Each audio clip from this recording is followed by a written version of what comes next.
Republic టీవీతో అసలు గొడవ ఎందుకు పడ్డారయ్యా అని చంద్రబాబు గారు ఆగ్రహం వ్యక్తం చేశారు. వాస్తవంగా ఈ బాయ్‌కాట్ కల్చర్ ఎవరు బిగిన్ చేస్తారో నాకు తెలీదు. నువ్వు ఒక చర్చ్‌లో ఉన్నప్పుడు, ఆ చర్చ్‌లో ప్రశ్న అనుకూలంగా మన ఏబిఎన్‌లోనో, ఈటీవీలోనో, మహా టీవీలోనో, టీవీ5లోనో అడిగినట్టు అడగలేరు.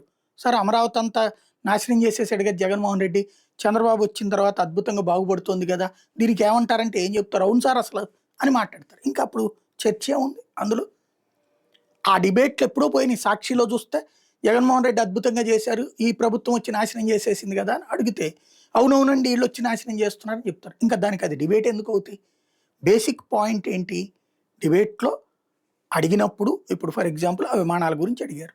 విమానాలు దాని మీద మంచి పాయింటే చెప్పుకొచ్చారు. ఏది రామ్మోహన్ నాయుడు గారు వార్ రూమ్ పెట్టి మరీ చూస్తున్నారు. లేకపోతే కేంద్ర ప్రభుత్వం చూస్తుంది పీఎం. మధ్యలో లోకేష్ పేరు ప్రస్తావించడం ఒకటే తప్పు. దానికి ట్రోల్ అవ్వగానే వీళ్ళు కంగారు పడిపోతారు. ట్రోల్ అవ్వగానే అవతలున్న యాంకర్‌కి అంటగట్టేస్తారు. నేను ఇది ప్రత్యక్షంగా ఫేస్ చేశా. నేను ఫ్రమ్ ద బిగినింగ్ మంచిని మంచిగానే చెప్పుకుంటాను, చెడుని చెడుగానే చెప్పుకుంటాం. కొన్ని ప్రశ్నలు ఇక ప్రశ్నలు అడగకుండా ఎందుకు డిబేటు? భజనలు చేయడానికా? ఖచ్చితంగా డిబేట్‌లో ఇదిగో ఇది ఇప్పుడు అమరావతి గురించి అడిగేటప్పుడు అంత అద్భుతంగా జరుగుతున్నప్పుడు ఓకేనండి బావుంది. అట్ ద సేమ్ టైమ్ ఇదిగో ఈ ప్రాబ్లమ్స్ ఉన్నాయి కదా అని అడుగుతాం. పోలవరానికి సంబంధించి అంతా సక్రమంగా జరుగుతుందన్నప్పుడు ఈ ప్రాబ్లం ఉంది కదా అని అడుగుతాం. అది ప్రజల్లో ఉండే చర్చ. దానికి స్పష్టంగా అర్థమయ్యేలా చెప్పచ్చు. దుర్భాషలు ఆడకుండా, నిందించకుండా, లేదు సార్ మీరు అనుకుంటున్నది తప్పు.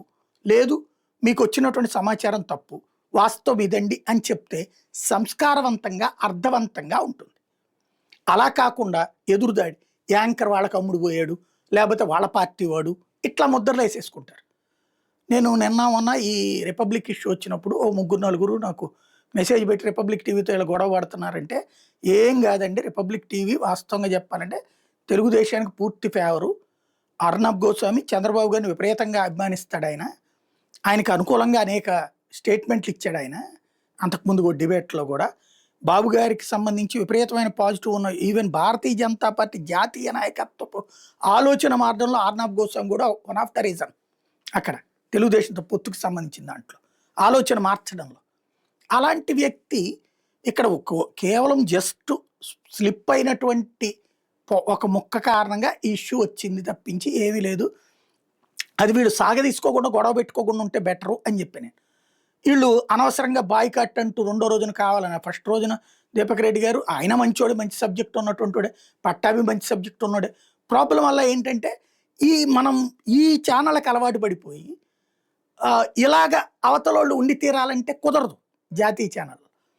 అది కాన్సెప్ట్. అక్కడ అర్నబ్ గోస్వామికి కోపం వచ్చింది. ఆ మూడో రోజున వీళ్ళు వెళ్ళి ఆయన కన్విన్స్ చేసే విధంగా డిబేట్ చెప్పడం కాకుండా డైరెక్ట్‌గా తీసేసేసి ఒక మేము బాయ్‌కాట్ అన్నారు. బాయ్‌కాట్ పార్టీ చేసిందా? పార్టీ చేత కూడా చేపిచ్చేస్తారు వీళ్ళు బాయ్‌కాట్లు. అధికార ప్రతినిధులు అనేవాళ్ళు అర్థవంతంగా మాట్లాడాలి, అర్థవంతంగా చర్చించాలి. ఆళ్ళకి ఆ విధమైనటువంటి మౌఖికమైనటువంటి శక్తి ఉండాలి. అది పోయి వీళ్ళ వలన అక్కడ ట్రోల్ అవ్వగానే వీళ్ళు ఎదురుదాడి చేసేసి తమ ఇన్ఛార్జీలు ఎవరైతే ఉంటారో వాళ్ళు లేదు సార్ వాళ్ళు అవతలోళ్ళకి అమ్ముడు పోయారండి అని చెప్పేసి వాళ్ళ అధినాయకత్వం చెప్పాడు. ఆ తర్వాతన ఆ ఛానల్ నుంచి పారిపోవడం లేదా దూరం అయిపోవడం బాయ్‌కాట్లు చేయడం జరుగుతుంది. ఇప్పుడు ఆ బాయ్‌కాట్ తప్పు మీరు చేసింది చివరికి ఎవరు చెప్పారు మిమ్మల్ని బాయ్‌కాట్ చేయమని అడిగారట చంద్రబాబు గారు. ఈనాడే రాసుకొచ్చింది ఇప్పుడు. ఫైనల్‌గా రిపబ్లిక్ టీవీతో అనవసరపు గొడవ ఇట్లాంటి వాటిట్లో జాగ్రత్తగా ఉండండి క్లాస్ పీకారు. దీన్ని బట్టి ఏమర్థమవుతుంది? పార్టీ చంద్రబాబు గారికి తెలుసు, లోకేష్ గారికి తెలుసు. వాళ్ళకు ఒక అవగాహన ఉంది.